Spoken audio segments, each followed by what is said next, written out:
He framed me for a crime, but my desperate countermove just delivered him to federal agents, while simultaneously handing the real puppet masters a nuclear secret. Now my daughter is gone, and the only person who knows where she is the monster they think they just locked away. The silence in the courtroom was thick enough to choke on. I watched Mark across the polished wood, his face a mask of smug satisfaction. He thought he'd won.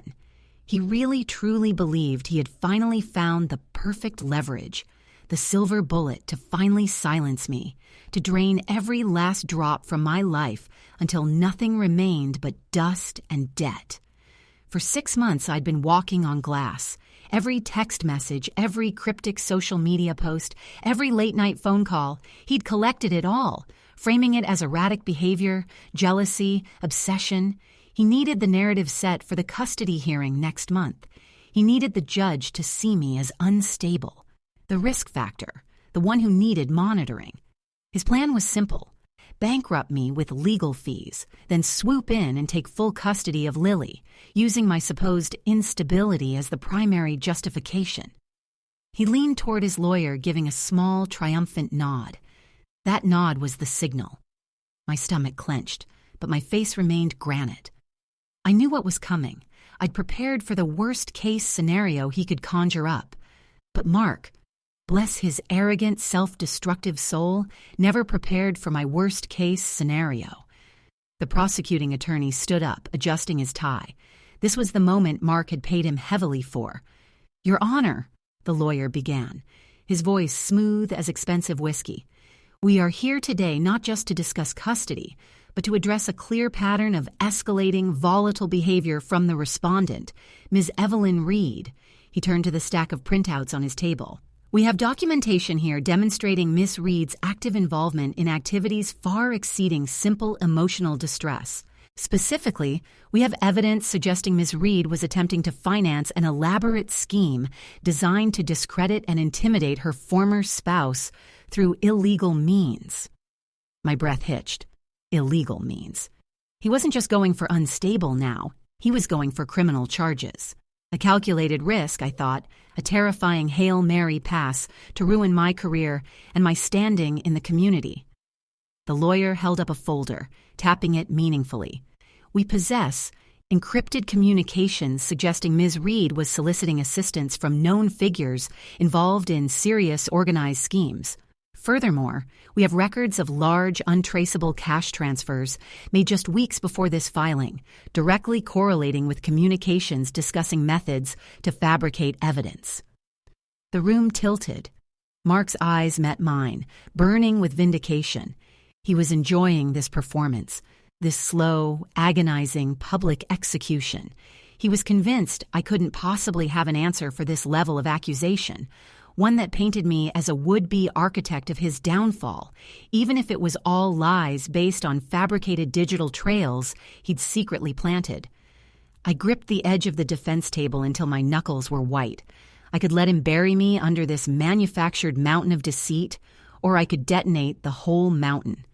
"Objection, Your Honor," my own attorney finally piped up, though his voice lacked conviction. He hadn't seen my counter-evidence yet. "On what grounds, counsel?" the judge asked, peering over his glasses. "On the grounds that the respondent is about to present evidence that renders the current testimony entirely moot and in fact turns the entire case on its head." Mark actually chuckled, a low, ugly sound. I looked directly at Mark, ignoring the judge, ignoring everyone. "Mark?" I said, my voice cutting through the tension, clear and steady despite the absolute chaos roaring inside me. "You wanted a lesson? You wanted to see what happens when you push someone too far. You manufactured evidence against me involving organized schemes to try and ruin my life. That was clumsy, predictable." I stood up slowly, pulling my own slim black binder from my briefcase. It looked insignificant next to the prosecutor's stack. "But you forgot one critical detail about me, Mark," I continued, my voice rising, vibrating with cold fury. "You thought you were the only one who knew how to play dirty. You didn't just inherit the house. You inherited my contacts, too. The people you paid to plant those fake communications? The ones who laundered the money for your evidence fund? I paused, letting the silence stretch until the air crackled. Mark's smugness was finally fracturing. His jaw went slack. They didn't just talk to me about your setup, Mark. They had a much bigger problem. They had an internal security leak that they were trying to contain before the authorities noticed their entire network of shell corporations collapsing. They needed assurance that the person they were dealing with, me, was trustworthy enough to handle the sensitive data they were turning over. I flipped open my binder to a single, pristine, government-stamped document. You tried to pin Tajale Obvinania on me, Mark. You tried to suggest I was working with Radically to enact a personal vendetta. But you see, they were already in deep, deeper than you could ever imagine. And when I showed them the digital breadcrumbs you left behind while trying to frame me, they offered me protection. I slid the document across the table toward the judge, not letting my eyes leave Mark's face, which was now pale, sweating, stripped bare of all his practiced arrogance. That document, Your Honor? That's not evidence of me trying to cause trouble. That's an affidavit from a federal informant detailing a massive ongoing investigation into your organizovanist schema of corporate fraud, offshore hiding, and money laundering that goes back 5 years, a scheme you thought was entirely untouchable. And that investigation isn't being led by local police, Mark. It's being led by the highest levels of the Sluzhba Vnutrennei Bezopasnosti. Mark finally moved, stumbling backwards slightly, knocking his chair askew. And here's the true lesson, Mark, I whispered, leaning forward so only he could hear the final devastating blow. When they asked me who I wanted to testify against first, to prove my loyalty, I gave them your name, your passwords, and the location of the Nizakani Aruji you kept hidden in the lake house basement. The prosecutor gasped, dropping his papers. Mark looked like he'd been shot. You tried to frame me for a minor threat, Mark, I finished, my voice breaking with the sheer weight of the betrayal I was unleashing. But by doing that, you just handed the authorities the perfect scapegoat to clean up their entire mess. They aren't interested in custody anymore, Mark. They're interested in what you know and how much time they can pin on you for attempting to obstruct a federal inquiry. The judge slammed his gavel, the sound echoing like a death knell. Counsel, what is the meaning of this declaration? Security! But before security could even reach the defense table, the main doors of the courtroom burst open. Not with bailiffs, but with stern-faced agents in dark suits. They walked directly toward Mark, ignoring everyone else. One agent laid a hand heavily on Mark's shoulder, pulling him roughly to his feet. Mr. Harrison, you are being detained immediately for questioning regarding multiple counts of large-scale financial misconduct and obstruction of federal proceedings, Mark screamed. A raw, animal sound of pure terror, his eyes darting desperately toward me, pleading, betraying everything he thought he controlled. He pointed a shaking finger at me, his voice cracking. She set me up! Evelyn, she's the one who supplied the Packatis Veshistvam to that shell company. She made me do it. She's the real criminal. The agent hauled him toward the door. Mark fought, twisting his neck to scream one last accusation over the rising chaos. And she's the one who helped them build the case against me, because she's been working with them for months. She's wearing a wire right now. She knew this was coming. She used me as bait. The agents dragged him out, his final desperate cry echoing in the stunned silence.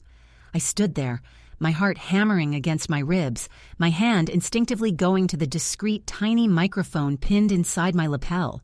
They hadn't just cleared my name. They had made me an essential player in bringing down something far bigger than just my ex-husband. The judge stared at me, aghast. My lawyer was speechless, staring at the government agents filing in behind where Mark had been dragged. I slowly lowered my hand from my jacket, looking down at the official government document that had just destroyed my ex-husband's life and cemented mine into a reality I hadn't even fully grasped until this very second. I wasn't just free of him, I was in the game now, and the game was far from over. The silence following Mark's violent removal was heavier than the one before. It wasn't the silence of shock anymore, it was the silence of complicity. My own attorney finally found his voice, a weak croak. Your Honor, I need a recess. This information fundamentally alters everything. The judge, clearly overwhelmed by the sudden arrival of federal enforcement, banged the gavel repeatedly. Court is recessed until tomorrow morning. Ms. Reed, you are to remain available to the authorities. I didn't move until the courtroom was mostly empty, save for my shell-shocked lawyer and a very intense woman in a Navy suit, who introduced herself as Agent Davies. She didn't sit. She stood over me, radiating controlled authority. Ms. Reed, Davies said, her voice low, cutting through the residual adrenaline, you just saved yourself from a very uncomfortable line of questioning regarding fabricated evidence. But what Mark screamed about you working with us for months, that warrants clarification. I met her gaze evenly. It warrants thanks, Agent. Mark wasn't just trying to ruin me. He was trying to leverage my silence about his actual crimes. When I realized the depth of his organizovania schema, the offshore accounts, the shell corporations, I knew I couldn't fight him with just my own resources. He was too insulated. So you leveraged the leverage, Davies summarized dryly. You fed us the details on his money flow, his transactions involving Zaprashani Veshchestva suppliers he was trying to launder through his construction firm in exchange for immunity on any minor infractions while gathering evidence? I supplied the truth he was hiding, I corrected, and I asked for protection for Lily. That was the deal. The custody hearing was just the clock. I needed him to move aggressively, to try and use that fake evidence folder, so that when the federal agents walked in, it looked like a routine domestic hearing that escalated into a massive white-collar bust, not a pre-planned sting. Davies nodded slowly. It worked perfectly. He's being processed now. His associate, Peterson, is already in custody after his office was searched 10 minutes before we entered this room. Congratulations, Ms. Reed. You are officially free of him. Am I? I asked, the relief already curdling into a familiar dread. He said I was wearing a wire. That was a desperate lie to discredit me as he was dragged out. But what if it wasn't entirely a lie? What if I was wearing one, just to confirm details about the weapons cache he was storing? Davies stiffened. You were instructed not to engage in any physical surveillance or recordings without direct authorization. I pulled out my phone, navigating to a file I'd kept hidden behind layers of encryption. I didn't record the hearing, Agent. I recorded something far more important. Last night, I visited his lake house one last time. I found the small safe hidden behind the bookshelf, the one he used for the truly sensitive files, the ones Peterson didn't know about. I pressed play. The audio was shaky, but Mark's voice, thick with paranoia, filled the small space. I knew Evelyn wouldn't just roll over. She's too smart, too ruthless. That's why I needed the insurance. If they come for me, if the whole thing collapses, the one thing I have left is to make sure she shares the consequences. I've got a contingency, a ledger. It details every single payment I made to that security contact in Eastern Europe who was supposed to handle the problems, the ones involving the competitor who disappeared last year. Davies went completely still. The air pressure in the room seemed to drop. Mark never mentioned a missing competitor, she whispered. We were focused on the financial shell game and the substances. That investigation was completely separate, a cold case involving industrial espionage gone wrong. Exactly, I breathed. Mark didn't just run a fraud ring. He hired someone to make a problem, a person, disappear. And that person's disappearance involved heavy involvement from those same military contractors you guys are now tracking in Eastern Europe. Mark was trying to leverage that threat against me if I ever tried to expose his financial fraud. I hit stop. That ledger proves he paid for a hit, and if I have that ledger, Agent Davies, it means I have the key to connecting his entire organized scheme to something that crosses international lines and involves actual violence. Mark didn't just try to ruin my life over custody. He implicated me in a murder conspiracy just to protect his assets. Davies snatched the phone, her composure finally shattering. Where is that ledger now, Ms. Reed? Do not lie to me. It's not here, I said, looking toward the empty courtroom doors. When I found it, I realized I couldn't bring it here. Not with Peterson still talking and Mark potentially flipping on everything. If I hand it to you now, it becomes evidence in your case. But what if I need leverage for my safety against the people who are actually dangerous, the ones who disappear competitors? I leaned back, a cold, calculated smile touching my lips. I didn't just give the feds Mark Harrison, Agent Davies. I gave them a dead-end lead on the Zaprashani Veshchestva transactions. I kept the real nuclear option. Davies stared at me, her eyes narrowing into slits of pure suspicion and grudging respect. You're playing a duel game, Evelyn. You're either the most brilliant protected witness I've ever seen, or you're about to become the most wanted loose end in this entire investigation. Maybe both, I conceded, but I need to know where Lily is. She was supposed to be safe with my sister, but now that the real players know I'm talking to the authorities, now that the military contractors know I have access to Mark's contingency plan, I need eyes on her now. Just as the words left my mouth, my phone, the secure one I used for Lily, began to vibrate violently on the table. It was a single, untraceable text message from an unknown number. It wasn't a threat. It wasn't a demand. It was a picture. The picture was a grainy, slightly dark photo taken inside a locked room.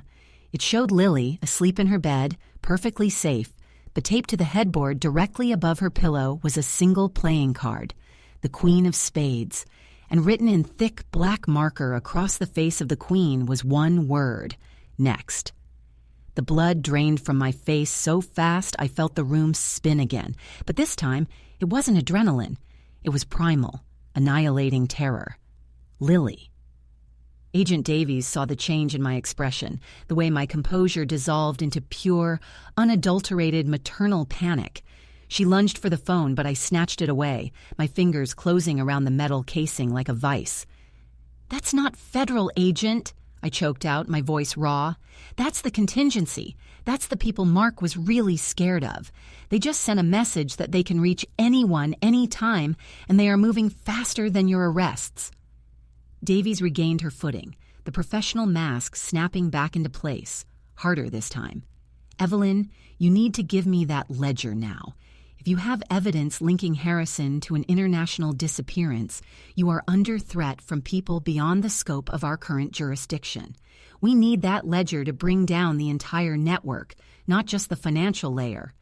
"And if I give it to you," I countered, my voice gaining a terrible, brittle strength, "I'm just another disposable witness when they find out I kept the real leverage. You can't protect Lily from this, Agent. Not yet. Not until I have the final move set." I looked down at the image of Lily, that mocking Queen of Spades. Mark hadn't just tried to ruin me. He'd accidentally sold my location, my vulnerability to monsters who operated in the shadows of global finance and paramilitary contracting. He'd tried to teach me a lesson, and in doing so, he delivered my daughter directly to the executioner's door. "I need time," I whispered, my mind racing 1,000 miles an hour, calculating risks I never wanted to take. 1 hour. Get me a secure comm line, one that even your internal audit team can't trace, and give me 30 minutes alone with it. If I don't call you back in an hour, then you have my permission to bring down everything, the ledger, the transactions, the whole structure. But I need to make one final call myself." Davies hesitated for a long, agonizing moment, looking from the damning photograph to my unwavering, desperate eyes. She made a decision that would either make her career or end it. She nodded curtly to another agent by the door. "Secure the line and get a full tactical team mobilized to the sister's location, but hold tactical deployment. She makes the call first." They escorted me to a small, windowless office deep within the courthouse annex. When the encrypted line connected, I didn't use a code word. I just spoke directly into the receiver. "It's over. The asset is neutralized. The structure is compromised. You need to pull back all outstanding collection efforts immediately, or the authorities will catch the flow." The voice on the other end was gravelly, utterly devoid of emotion, the voice of a seasoned operative, definitely not Mark's contact. "You were to maintain silence until the transfer was complete, Reed. You moved too fast." Mark got aggressive. He brought in the wrong people. I shot back, using the precise chilling terminology I'd learned during my months of cooperation. His move exposed a greater vulnerability. I'm telling you to disengage before the entire network is swept up in this domestic fraud investigation. If you don't, the ledger surfaces, and everything you built collapses. And what do you want in return for this courtesy, Reed? The operative asked, a cruel amusement lacing his tone.